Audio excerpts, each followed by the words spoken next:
first thing we want to think about with a compass is where you actually sight it, where it is in the boat. It's quite important that the compass is easily visible to the helmsman because it's his main instrument for steering. It's also important that it's not in the way for the crew, so you wouldn't want it right in the middle of the cockpit where the crew were standing on top of it all the time.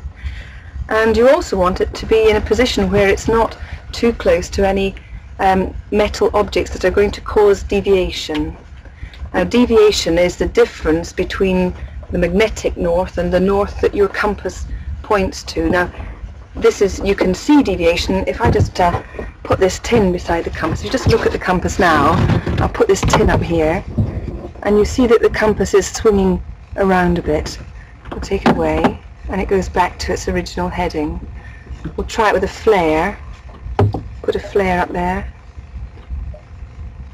See how it's pulling it around. So if you, let's say you decided you wanted to keep your white flares handy just at the companionway steps, well, they might be just too close to the compass and cause deviation.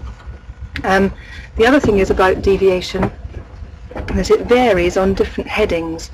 So if you want to know whether you've got deviation or what your deviation is, you want to check on a variety of headings. So take the boat through, say, north, south, east and west, and then northeast, southeast, southwest and northwest, and just check.